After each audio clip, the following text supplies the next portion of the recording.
Assalamualaikum warahmatullahi wabarakatuh. Alhamdulillah rabbil alamin. Wa bihi nasta'inu ala umuri dunya waddin. Asyhadu an la ilaha illallah wahdahu la syarika lah. Wa asyhadu anna Muhammadan 'abduhu wa rasuluhu la nabiyya ba'dahu. Wassalawatullahi wassalamu alaihi wa ala alihi wa sahbihi wa man tabi'ahum bi ihsanin ila yaumil qiyamah. Amma ba'du fa ya ibadallah, usikum wa iyaya bi taqwallah, faqad fazal muttaqun. Faqad qala Allah ta'ala fi kitabil azim wa huwa asdaqul qailin. A'udzu billahi minasy syaithanir rajim. Fa bima rahmatin minallahi linta lahum walau kunta fadlan ghalidhal qalb lan faddu min hawlik fa'fu anhum wastaghfir lahum wa syawirhum fil amr. Faiza azamta fatawakkal 'ala Allah, innallaha yuhibbul mutawakkilin. Shadaqallahul azim wa shadaqa bisunnatil karim. Masyiral muslimin, sidang jamaah subuh yang insyaallah dirahmati oleh Allah Subhanahu wa taala. Alhamdulillah, kita bersyukur kepada Allah Subhanahu wa taala karena segala limpahan nikmat dan rahmatnya kepada kita sekalian. Di kesempatan ini kita dapat melaksanakan salat jamaah subuh, di mana ini adalah merupakan kewajiban yang sangat berat bagi orang-orang yang melemah imannya. Mudah-mudahan Allah Subhanahu wa taala mengekalkan keimanan dalam hati kita sehingga kita mampu lebih membuktikan ketaatan kita kepadanya. Salawat dan salam kita sampaikan kepada Nabiullah sallallahu alaihi wasallam, teriring doa mudah-mudahan kita diberikan hidayah oleh Allah Subhanahu wa taala untuk senantiasa mencontoh dan mengikuti jejak beliau dalam menata kehidupan ini. Kita yakini bahwa suatu saat semua manusia akan membutuhkan namanya syafaat, membutuhkan semua pertolongan, dan orang yang bisa diberikan jaminan untuk memberi pertolongan hanyalah Rasulullah sallallahu alaihi wasallam. Dan Rasulullah sallallahu alaihi wasallam akan memberi pertolongan kepada umatnya atau yang mengaku umatnya, yang senantiasa berusaha untuk mencontoh dan mengikuti jejak beliau dalam kehidupannya. Meski kita sadar bahwa tidak seorang pun manusia yang mampu mencontoh dan mengikuti Nabi persis seperti yang dilakukan oleh Nabi. Dan memang yang akan dinilai dalam amalan kita bukan persis samanya, tapi yang akan dinilai adalah kesungguhan kita mau mencontoh, kesungguhan kita untuk mengikuti. Itulah yang akan dinilai. Jamaah yang semoga dirahmati oleh Allah Subhanahu wa taala. Itulah sebabnya ketika kita setiap selesai salat, kita senantiasa dianjurkan untuk beristighfar. Kenapa? Kalau kita pikir sudah menyempurnakan penyembahan diri kita kepada Allah, kenapa mesti beristighfar lagi? Seharusnya setiap selesai salat sudah selesai, karena salat itu adalah merupakan zikir yang paling sempurna. Jemaah yang semoga dirahmati oleh Allah Subhanahu wa taala, ini penting kita beristighfar kepada Allah Subhanahu wa taala, karena ketika kita meninggalkan rumah kita menuju ke masjid ini tujuannya hanya satu, hanya mau melaksanakan salat berjamaah. Tapi ternyata ketika kita melaksanakan salat, terlalu banyak pikiran-pikiran yang masuk. Ya banyak hayalan-hayalan yang pernah kita saksikan menjadi ya ingatan lagi. Sehingga kita perlu beristighfar sebagai lambang kelemahan kita. Kita menghadapkan kelemahan kita kepada Allah Subhanahu wa ta'ala. Hati kita akan berkata, ya Allah, sungguh saya mohon ampun atas segala kelemahan. Sungguh kami akan melakukan ibadah yang sempurna, tapi hanya seperti inilah kemampuan yang saya dapatkan. Jemaah yang semoga dirahmati oleh Allah Subhanahu wa ta'ala. Alhamdulillah, hari ini kita telah memasuki 1 Dzulhijjah. Ya. Mudah-mudahan ya, seperti yang biasa kita diingatkan bahwa memasuki 10 hari Dzulhijjah itu adalah suatu tempat, suatu waktu untuk melakukan amalan yang tidak ada bandingnya ya, daripada amalan-amalan yang kita lakukan di luar 10 hari bulan Dzulhijjah. Dan salah satu yang sangat dianjurkan itu adalah puasa sunat. Ada orang yang melakukan ya 10 hari berturut-turut, di 10 hari itu sampai ya hari nahar, sampai setelah melaksanakan salat Idul Adha, tapi dihitung 1 hari ya, itu salah satu ya. Kalaupun misalnya kita tidak mampu, saya kadang menggarisbawahi bahwa minimal ada puasa kita di dalam 10 hari terakhir, dalam 10 hari pertama di bulan Dzulhijjah. Jemaah yang semoga dirahmati oleh Allah Subhanahu wa ta'ala, termasuk yang senantiasa kita diingatkan untuk membaca ayat-ayat Al-Quran atau untuk tadarus. Ya. Ya, kalau kita tadarus Al-Quran, ya meskipun kapan saja kita baca Al-Quran, pahalanya tetap dijamin ya 1 huruf 10. Tapi di dalam 10 hari terakhir, dalam 10 hari pertama bulan Dzulhijjah ini akan melebihi dari itu. Jemaah yang semoga dirahmati oleh Allah Subhanahu wa ta'ala. Iya, tadi saya membacakan salah satu firman Allah Subhanahu wa ta'ala yang terdapat dalam surah Ali Imran ayat 159, yang senantiasa kita harus jadikan sebagai renungan. Ya. Allah Subhanahu wa ta'ala berfirman, a'udzubillahi minasyaitonir rajim, fabima rahmatin minallah, disebabkan karena rahmat dari Allah, disebabkan karena rahmat dari Tuhanmu, kalian harus saling berlemah lembut ya. Kalian harus saling ya, senantiasa membuktikan, menunjukkan rasa syukur kita atas rahmat itu. Karena kadang ada manusia ketika diberikan rahmat, diberikan nikmat, diberikan rezeki ya, yang banyak, karena memang kita diberikan rezeki yang banyak ya. Ya. Kadang itu yang tidak menyebabkan orang semakin lemah lembut, justru kadang membuat orang itu menjadi angkuh, menjadi ujub ya.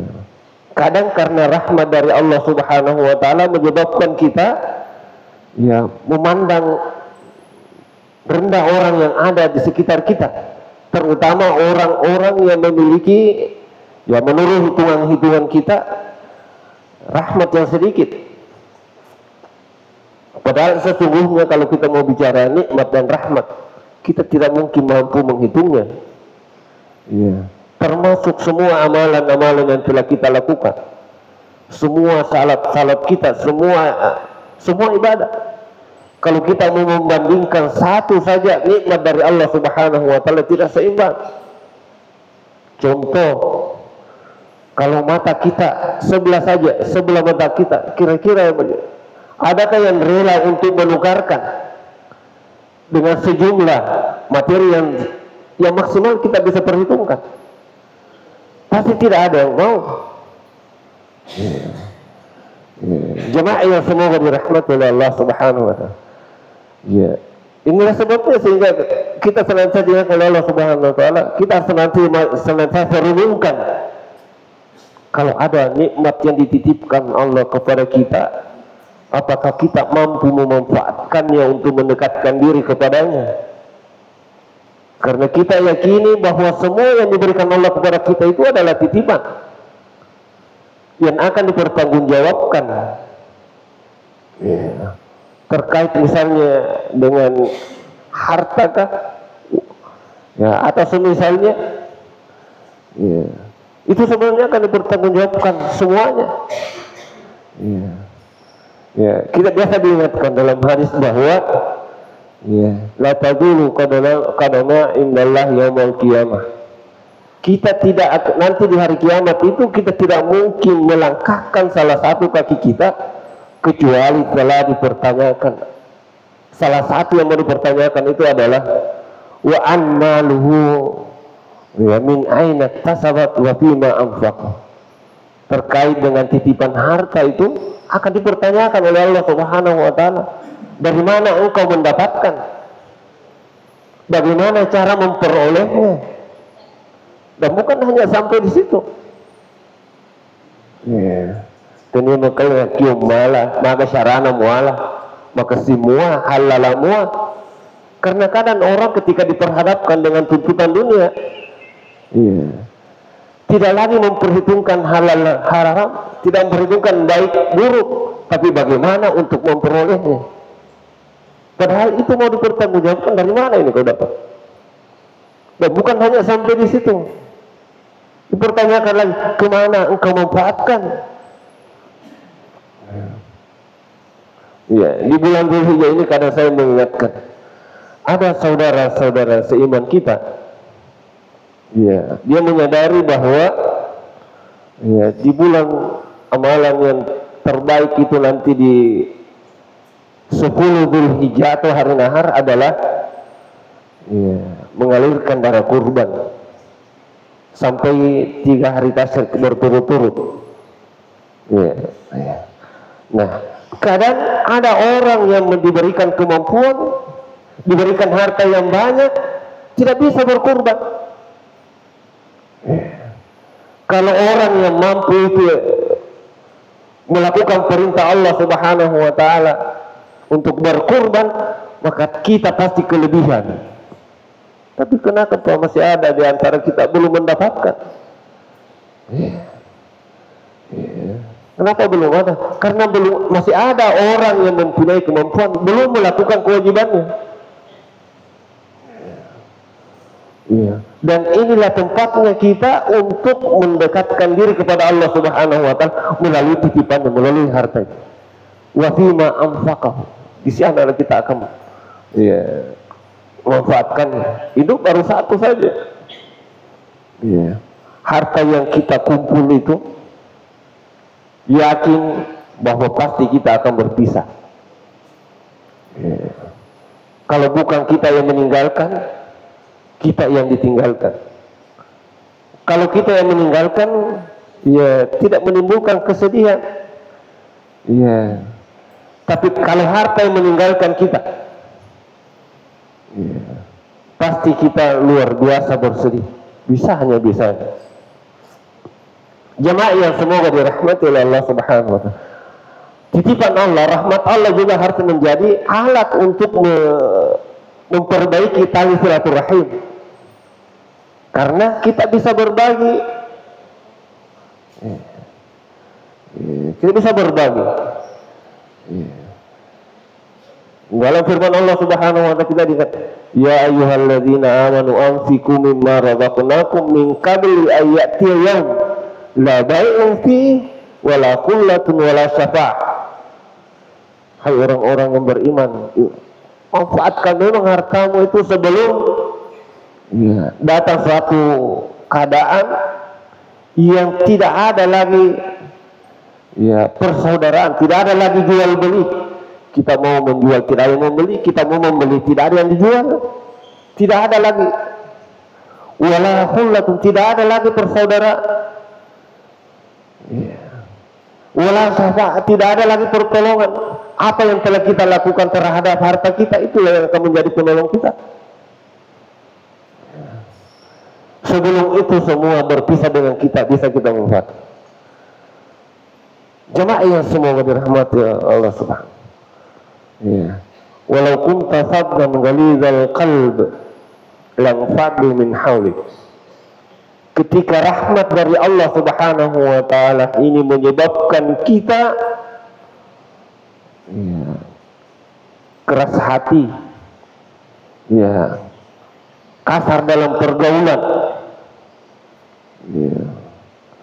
merasa hebat dan melihat kecil yang lain karena kita hampir memiliki segalanya.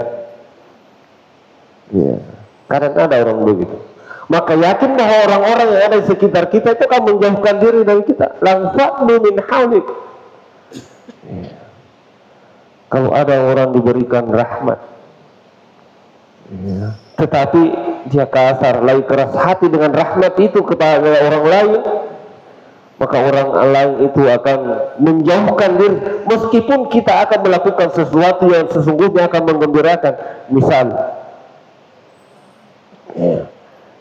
ilo kita mau pulau dimulai, atau ke acara-acara syukuran, dan biasanya acara syukuran itu hanya mengundang orang-orang tertentu.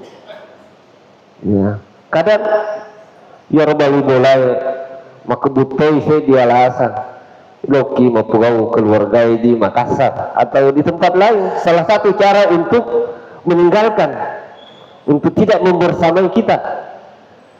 Tanya, mulai itu main sengkacarana tetanggano pada bukung kata kodeka pada artinya seakan-akan kita itu tidak merasa bergembira dengan kebersamaan orang-orang yang di bawah kita. Ada orang seperti itu, ada orang seperti itu. Insya Allah mudah-mudahan kita khususnya di jamaah Masjid Nur Tijara ini terjauh dari situ, insya Allah kita doakan semua. Jamaah yang semoga dirahmati oleh Allah Subhanahu wa ta'ala. Tapi bagaimana ketika di antara kita sebagai manusia itu adalah tempatnya lupa, kadang kita berbuat salah, bahkan kadang kita berdosa terhadap sesama. Kadang kita sebenarnya bermaksud baik kepada orang lain, tapi orang lain kadang menerima tidak baik. Itulah pertanda kelemahan kita. Kalau itu terjadi, bagaimana menurutnya? Apa yang kita lakukan? Allah Subhanahu wa ta'ala memberikan 3 cara. Dan ini kedengarannya sangat mudah, sangat mudah. Yang pertama adalah fa'fu anhum. Yang pertama itu kita harus menanam dalam hati kita sifat pemaaf. Nasabak kung kay roto biasanya sifat adam pendilalan na kita di namalomo ki masusan na kung ka masalah di sisi na dilinota. Ketika ada orang yang pernah berbuat keliru dalam terhadap kita, mereka belum minta maaf, kita sudah maafkan. Dia penilaian dampung dan benar-benar. Ini kata saling memaafkan ini juga berat pemahamannya. Kenapa saya katakan berat? Dan mudah kita ucap. Memberikan maaf atau saling memaafkan itu bukan mencari siapa benar, siapa salah. Jadi saya ulang, memberi kata maaf itu bukan mencari siapa benar, siapa salah. Tapi kata maaf yang sesungguhnya itu adalah bagaimana kita bisa melupakan persoalan dan kita membuat masalah yang bisa membangun kebersamaan. Sabab kalau disapa iga tujuh, iga salah, dia itu sedang pernah. Tidak. Tapi kalau kita sudah berusaha bagaimana bisa meninggalkan suatu persoalan dan kita bisa menutupinya, makanya kadang apa artinya tutuplah itu masalah, kita lakukan hal-hal yang bisa membangun kebersamaan. Ya, begitu baiknya kalau sifat maaf itu tumbuh di dalam hati kita. Yang kedua, wastaghfir lahu. Kita harus saling mendoakan semua manusia atau semua makhluk Allah Subhanahu wa taala itu semuanya mau selamat. Ya, semuanya mau selamat. Semuanya mau masuk surga. Tapi tidak semua manusia menempuh jalan menuju surga. Hidup manusia cuma sama di surga, tapi mereka tahu mola lalu matama di renakan aku surga serolah. Kalau kita mau ke surga, maka lewat jalan menuju surga. Makanya kita harus saling mendoakan. Mudah-mudahan kita bisa semua masuk surga. Kita berdoa seperti itu. Kita saling mendoakan. Mudah-mudahan doa kita menjadi jembatan atau menjadi fasilitas untuk datangnya hidayah kepada saudara seiman kita, sehingga mereka juga mampu melakukan ketaatan seperti yang kita lakukan. Karena kadang saya biasa bahasakan contoh saja kita bahasakan, kalau ada keluarga kita, ada tetangga kita, kalau setiap kita mau pergi salat berjamaah, kalau kita ketemu panggil. Dia pergi atau tidak pergi bukan urusan kita. Kalau kita bertemu, kita sampaikan bahasa-bahasa lainnya. Misalnya, wasatokurun kadimun riku nako cerita. Adi nako hale. Wali kalau mau berjamaah. Padahal kita yakin sebenarnya memang tidak datang, tapi jangan ditunggu. Sabab komuta aja gitu dihunding janji din atau tenang beri zaman atau jangan dibahas, kita panggil saja. Tugas kita itu adalah memanggil saja, mengingatkan. Jangan pernah bosan, panggil saja. Setiap kali kita ketemu panggil, supaya kita berlepas diri nanti kan. Ay fangani itu nanti mengkomin jika ditunolika. Makanya terkhusus kita di Kelurahan Bongki itu saya sampaikan itu semua perangkat desa, perangkat kelurahan, supaya mereka bisa azan. Meskipun ada azan, ada petugas azan yang terletakkan, saya kasih tahu apa tujuannya. Kalian semua nanti akan diminta pertanggungjawaban ketika ada warga Anda tidak datang salat. Anda akan dituntut kenapa tidak datang salat, karena tidak pernah saya dipanggil. Kalau Anda sudah berkumandangkan ke azan, maka tidak ada lagi alasan bahwa mereka tidak dipanggil.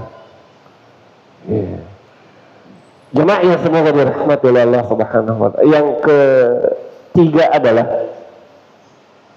hidup ini memerlukan kebersamaan. Tidak ada manusia bisa hidup sendiri. Yang bisa hidup sendiri itu hanya satu, laba-laba. Itu rangkangnya itu dia nagenda dua sih dia bola. Kong kagenda dua pasti kamate sedi. Itu laba-laba itu. Yang bisa hidup sendiri itu hanya laba-laba. Siapapun yang mau bersamai pasti akan menjadi mangsanya. Kalau ada orang yang senantiasa ingin hidup sendiri, itu namanya mau hidup seperti laba-laba.